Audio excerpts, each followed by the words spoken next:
Assalamu alaikum wa rahmatullahi wa barakatuh. Students, today we are going to start the lecture number 17 of this series. और अभी तक हमने 16 lecture में बेटा हमने देखा था ये न्यूटन्स लॉज ऑफ मोशन में बेटा हमने वहां पे लिफ्ट के बारे में कुछ बातें की थी। ठीक है, आज के लेक्चर में भी हम बेटा कुछ एक दो डेरिवेशन यहाँ पर करेंगे, इंपॉर्टेंट डेरिवेशन, और बेटा कुछ बातें हम करेंगे यहाँ पर यूनिट ऑफ फोर्स के रिलेटेड। ठीक है बेटा, अब सीधे ही हम बेटा आ जाते हैं लेक्चर पे विदाउट वेस्टिंग एनी टाइम। देखो ऑलरेडी टाइम बहुत कम रह चुका है। अब मैं बेटा यहाँ पर सिर्फ इंपॉर्टेंट चीजें आपको पढ़ाऊंगा। ऑलरेडी मैं बता चुका हूं कि बेसिक चीजें आप बेटा सारी पढ़ोगे। ठीक, जितना आप लोगों ने पढ़ा है वो सारी पढ़ो। ठीक है, बेसिक चीजें, क्योंकि 1-2 मार्क्स के क्वेश्चन वहां से फिर बेटा निकलते हैं। जैसे कि मैंने बेटा यहाँ पे आपके सामने लिखा है यूनिट ऑफ फोर्स। दिखने में तो बेटा ये आसान है। यहां से अगर बेटा क्वेश्चन आया, ज्यादा से ज्यादा बेटा यहां से 1 मार्क्स का क्वेश्चन आ सकता है। ठीक है, वही चीजें हम बेटा यहाँ पे डिस्कस करेंगे। अब देखो यूनिट ऑफ फोर्स में सबसे पहले बेटा क्या है? Absolute unit of force. ध्यान से देखना बेटा, एब्सोल्यूट यूनिट ऑफ फोर्स, और एक है बेटा gravitational unit of force.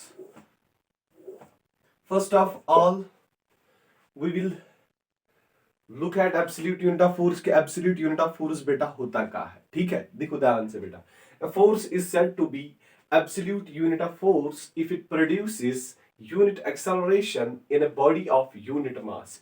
Unit acceleration बेटा प्रोड्यूस करता है किसमें? उस बॉडी में जिसका मास है बेटा यूनिट, जिसका मास है बेटा 1, that is called absolute unit of force. अब ये एब्सोल्यूट यूनिट ऑफ फोर्स, इसमें भी बेटा एक तो सीजीएस वाला सिस्टम आएगा, दूसरा ऐसा है। सीजीएस में देखेंगे बेटा एब्सोल्यूट क्या होता है, और हम बेटा देखेंगे एसआई में। ध्यान रखना बेटा अच्छे से।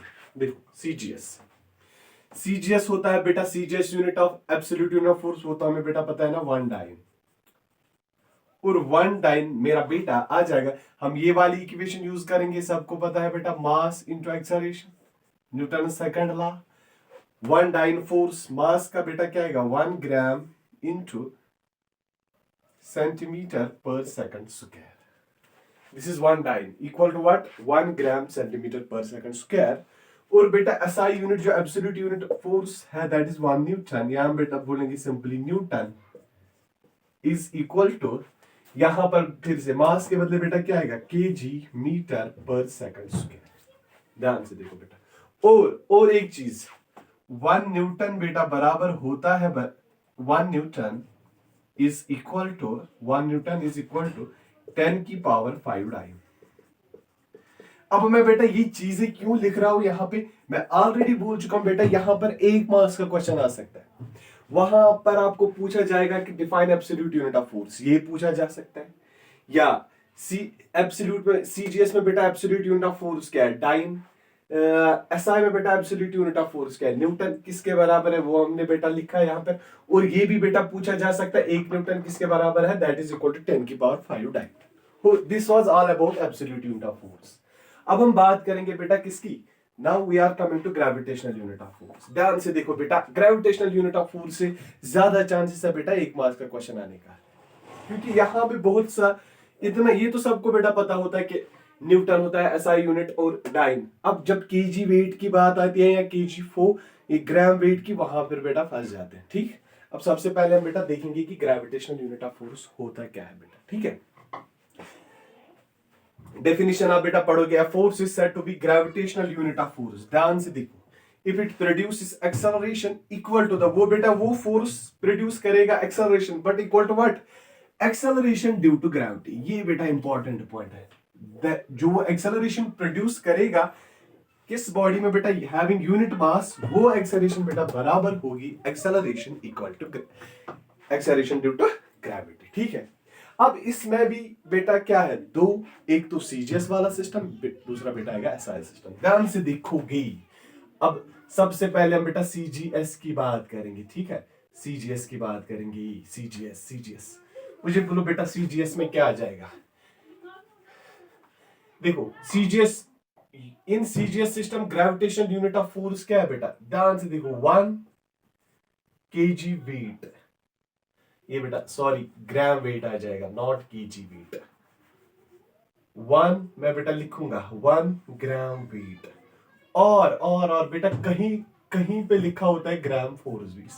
ग्राम वेट और gram force is equal to, ध्यान से देखो बेटा, मास कितना है फिर से 1 ग्राम इंटू, और जो सेंटीमीटर पर सेकंड स्क्वायर में है दैट इज 980 सेंटीमीटर पर सेकंड स्क्वायर। ठीक है बेटा, and that will be equal to, क्या मैं बेटा इसको लिख सकता हूं, 1 gram weight is equal to 980, यहां पे रहा ना फिर बेटा ग्राम सेंटीमीटर पर सेकंड स्क्वायर, उसके बदले में बेटा लिख सकता हूं डाइन। ये बेटा इंपॉर्टेंट पॉइंट है क्या, 1 gram weight is equal to 980 dyne, ये बेटा ऑब्जेक्टिव आ सकता है। ठीक हो गया ये।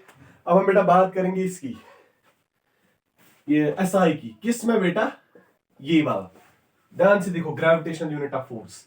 अब यहां पर क्या है, ग्राम वेट और gram force is the CGS unit of gravitational unit of force. ठीक है, अब देखो 1 केजी वेट मैं लिखूंगा, अब मेरा बेटा केजी वेट या बेटा केजी फोर्स, केजी वेट और केजी फोर्स, फिर से यहां पे था बेटा 1 ग्राम, यहां पे भी 1 ग्राम इंटू, यहां पे 980 सेंटीमीटर पर सेकंड स्क्वायर आ जाएगा बेटा, सेंटीमीटर ऐसे लिखना है, सेंटीमीटर पर सेकंड स्क्वायर, यहां पे मेरा बेटा क्या आ जाएगा, 9.8 मीटर पर सेकंड स्क्वायर। तो ध्यान से देखो बेटा अच्छे से, क्या मैं बेटा लिख सकता हूं 1 KG weight is equal to 9.8, ये क्या आएगा, आ जाएगा बेटा यहां पे 9.8, फिर से यहां पे ग्राम का ही को आएगा, केजी आएगा, 9.8 केजी मीटर पर सेकंड स्क्वायर, और can I write 1 KG weight is equal to what, 9.8, क्या बेटा 9.8, ध्यान से देखो 9.8 न्यूटन।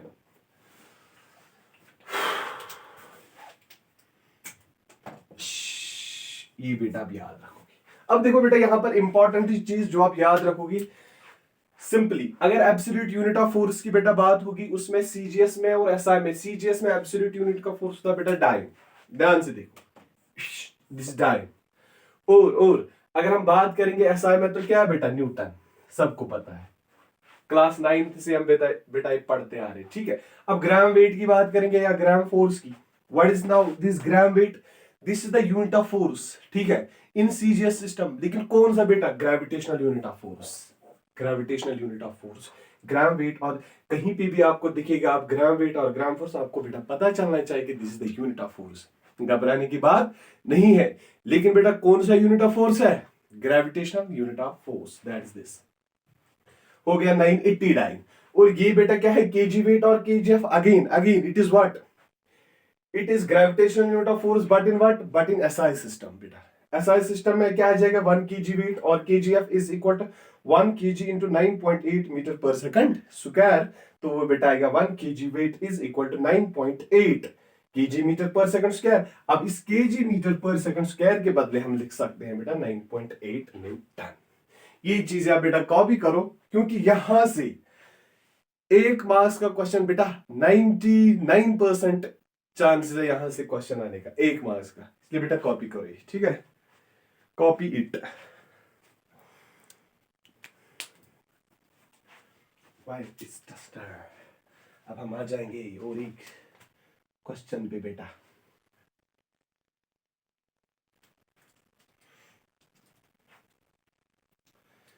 बेटा करूं मैं इसको कॉपी, ठीक है, चलो आ गई।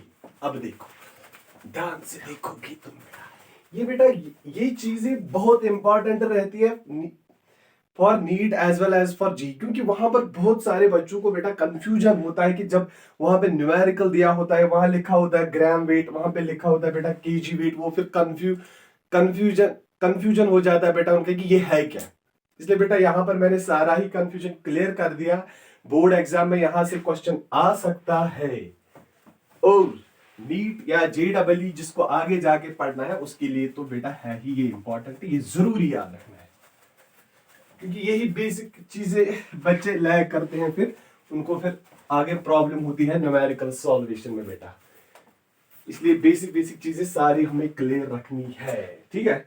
तो चले अब हम बेटा और एक आते हैं इंपॉर्टेंट क्वेश्चन पे, that is impulse momentum theorem. ये भी बेटा और एक इंपॉर्टेंट क्वेश्चन है।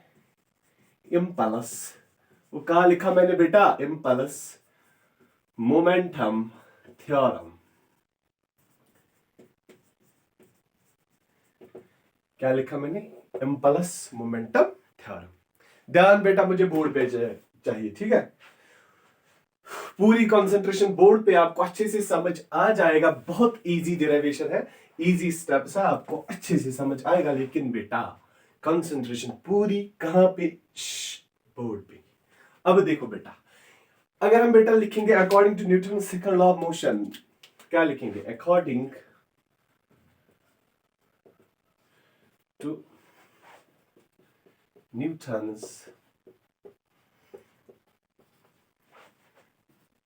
Second law of motion.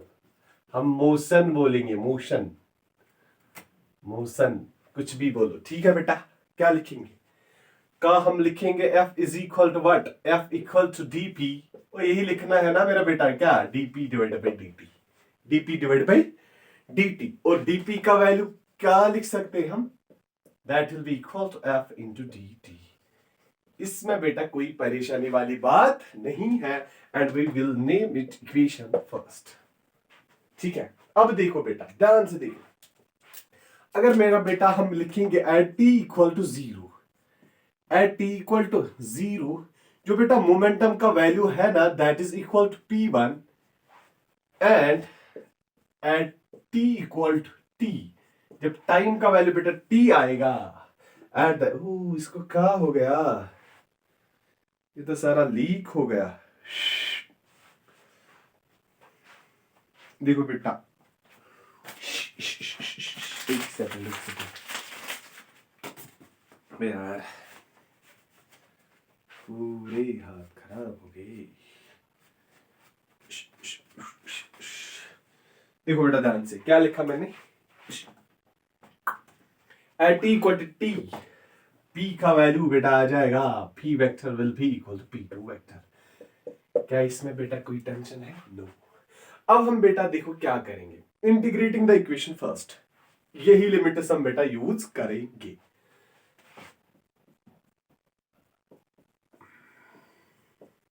Integrating equation first we get, क्या लिखेंगे बेटा? Integrating equation first we get. अब देखो देखो देखो ध्यान से, कहां से कहां बेटा? p1 vector to p2 vector, dp vector is equal to 0 to t, कहां से? किसकी इंटीग्रेशन बेटा? f dt। क्या बेटा इसमें कोई टेंशन वाली बात है? नो, नॉट एट ऑल, क्योंकि बहुत इजी स्टेप है बेटा। सिंपली हमने बेटा इसकी इंटीग्रेशन करनी है, और लिमिट बेटा यहां पे p1 टू p2, यहां से 0 टू t, बस हो गया।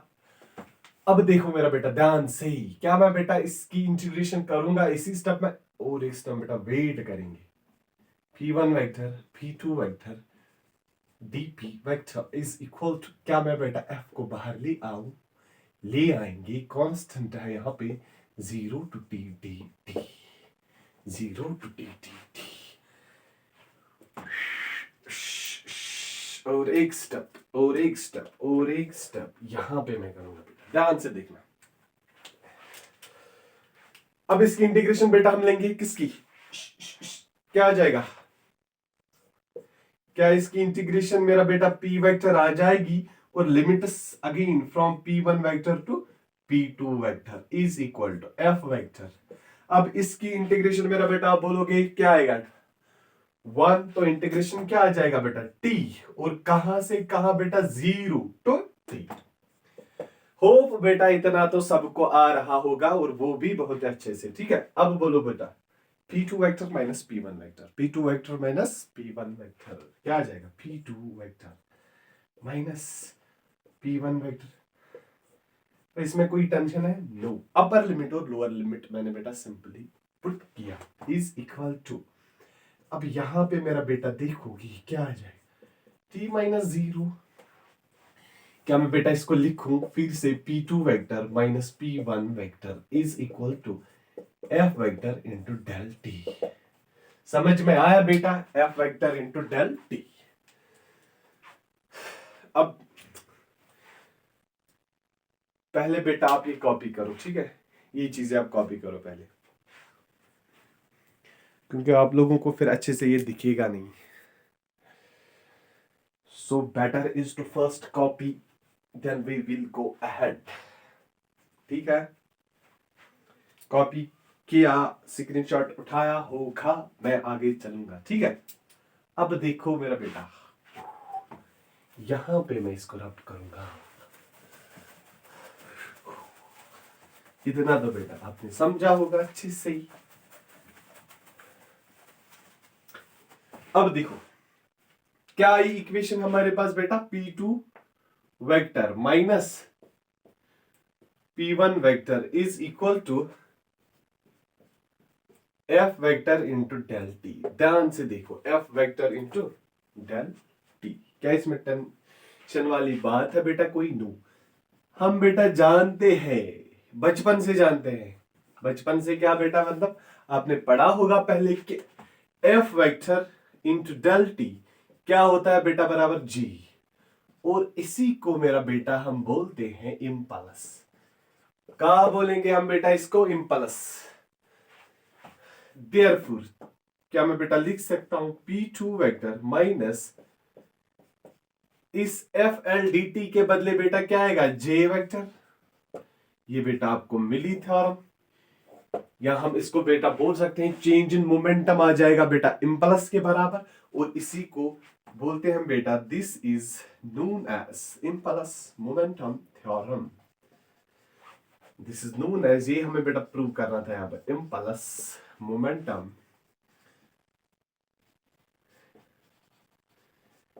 क्या आ गया बेटा?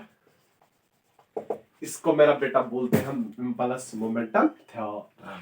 कॉपी करोगे इसको बेटा आप? दिखाई दे रहा है ना रेड अच्छे से? कॉपी करो बेटा इसको। Copy it. We are going to solve another question, the most important again. Newton's second law is the real law. ये ही बेटा बहुत इंपॉर्टेंट क्वेश्चन है। कॉपी किया बेटा? अब देखो,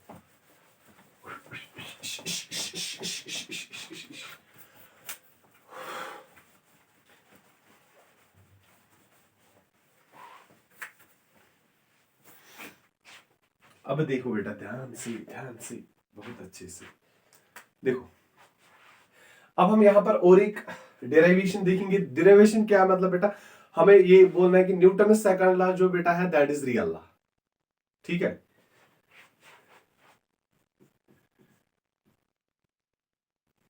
Newton's second law is what? Newton second law is real law. अब ये बेटा रियल लॉ होता क्या है? ध्यान से देखो, इस न्यूटन सेकंड लॉ से हम बेटा डिराइव करते हैं न्यूटन फर्स्ट लॉ भी, न्यूटन थर्ड लॉ भी। That is why we called the Newton second law as the real law. अब हम बेटा यहां पे प्रूव करेंगे कि न्यूटन सेकंड लॉ से ये दोनों चीजें डिराइव होती हैं। ठीक है? एक तो फर्स्ट लॉ और दूसरी second law. Number first, simple हम बेटा लिखेंगे। अगर मैं बेटा लिखूंगा according to Newton second law of motion, according to, ध्यान से देखना बेटा, मैं यहां पे प्रूव कर रहा हूं कि हम फर्स्ट लॉ को डिराइव करेंगे कहां से? सेकंड लॉ से। Newton second law of motion.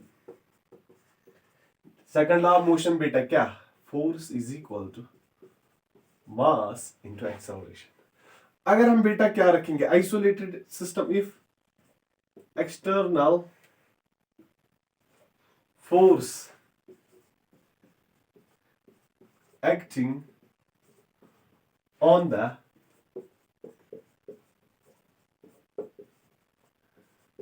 system is zero. External force acting on the system is zero बेटा। क्या है? जीरो। देन तो F का वैल्यू क्या आ जाएगा बेटा? जीरो। देयरफॉर अगर बेटा F जीरो तो मास इंटू एक्सेलरेशन क्या आ जाएगा? जीरो, एक्सेलरेशन का वैल्यू भी क्या आ जाएगा बेटा, जीरो। दैट मीन्स इसका बेटा मतलब है अगर एक बॉडी एक्सेलरेशन आ गई बेटा जीरो, अगर नेट एक्सटर्नल फोर्स क्या था सिस्टम पे, जीरो। इसका ये मतलब है बेटा अगर बॉडी एक रेस्ट पे है तो वो रेस्ट पे ही रहेगी, या बेटा अगर बॉडी मूव हो रही है विद यूनिफॉर्म वेलोसिटी तो वो कंटिन्यूअसली मूव हो जाएगी बेटा with the same velocity unless and until an external force is applied on it. तो हम बेटा ऐसे लिखेंगे, देखो body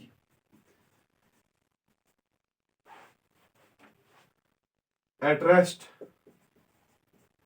a body at rest remains at rest, or body moving, ध्यान से देखो बेटा, our body moving with uniform velocity will continue to move with same velocity, will continue to move with same velocity if no external force acts on, अगर इस पे मेरा बेटा कोई एक्सटर्नल फोर्स अप्लाई नहीं होगा तो अगर बेटा बॉडी रेस्ट पे होगी तो वो रेस्ट पे ही रहेगी, और या बेटा अगर बॉडी मूव हो रही विथ वेलोसिटी तो फिर कंटिन्यू उसी वेलोसिटी के साथ बेटा क्या हो जाएगी, मूव। किस कंडीशन में बेटा, अगर कोई net no external force acts on it, इस बॉडी पे। यही तो बेटा न्यूटन सेकंड लॉ है, this is the definition of Newton second law.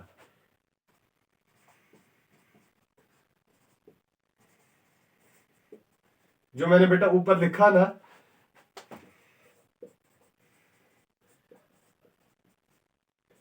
Newton first law, जो मैंने बेटा यहाँ पे स्टेटमेंट लिखा, this is the Newton first definition of Newton first law. यही तो बेटा यहां से हमने डिराइव किया, कहां से, न्यूटन सेकंड लॉ से। दैट मींस हो गया बेटा पहला प्रूव कि Newton first law can be derived from what, Newton second law. अब हम इसके पहले बेटा आप इसको कॉपी करोगे, इसके बाद हम बेटा प्रूव करेंगे कि Newton third law can also be derived from what, उसको भी मेरा बेटा हम डिराइव करेंगे from the Newton third law. करो कॉपी बेटा इसको भी, ये न्यूटन सेकंड लॉ से बेटा उसको डिराइव करेंगे। हो गया ये, ठीक है। चले कॉपी करूं, ये कॉपी किया सबने, मैं रब करूंगा बेटा। अब देखो नंबर सेकंड, हम मेरा बेटा अब प्रूव करेंगे यहां भाई। अब हम देखेंगे कि ये थर्ड लॉ भी बेटा डिराइव कैसे हो जाता है, ठीक है।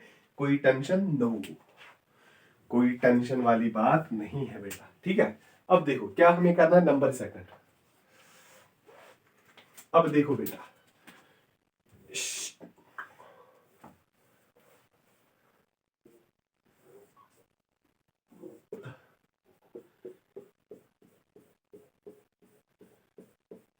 ये मेरा बेटा हम बॉडी वन लेंगे, ठीक है, और ऊपर हम बेटा इसके बॉडी टू रखेंगे।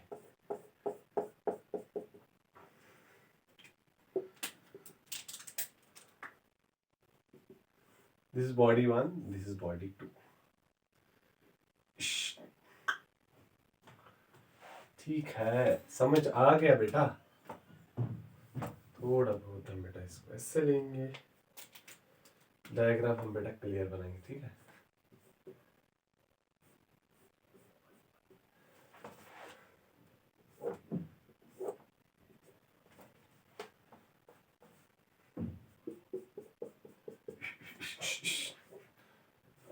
डायग्राम भी बेटा आपको बनानी है एग्जाम में, और वो भी अच्छे से, अगर ये वाला क्वेश्चन बेटा आ रहा है वहां से, ठीक है, तो डायग्राम तो बेटा आपको जरूरी बनानी है। अब देखो मेरा बेटा यहां पे क्या हो जाएगा। अब बॉडी टू किस पे है, बॉडी वन पे, तो इस बॉडी वन पे बेटा फोर्स आ जाएगा। इसको मैं मेरा बेटा लिखूंगा force on one due to body two. क्या इसमें कोई परेशानी वाली बात है बेटा? नो। अब वापस इस पे बेटा फोर्स एग्जर्ट हो जाएगा इस पे, तो क्या फोर्स ऑन 2 ड्यू टू 1। क्या कोई टेंशन है बेटा इसमें? नो। अब देखो ध्यान से बेटा, हम यहां पर जो ये सिस्टम ले रहे हैं ना, this is isolated system, that means no net external force acts on the system. हम बेटा लिखेंगे, ये बेटा इंपॉर्टेंट पॉइंट है, कंसिडर एन आइसोलेटेड सिस्टम। क्या बेटा? Isolated system, that is no net external force acts on the system। ठीक है बेटा, हमने आइसोलेटेड सिस्टम बेटा ले लिया। आइसोलेटेड सिस्टम हम उस सिस्टम को बोलते हैं जिसपे नेट एक्सटर्नल फोर्स क्या हो जाएगा बेटा? वो 0 होता है। वही हमने बेटा देखा यहाँ पे। ठीक, अब देखो मेरा बेटा, अब हम पहले देखेंगे फोर्स ऑन 1 ड्यू टू 2। ये क्या बेटा? ध्यान से देखो, force on body 1 due to body 2। इसी तरीके से बेटा force on 2 due to 1, that is what? Force on body 2 बेटा due to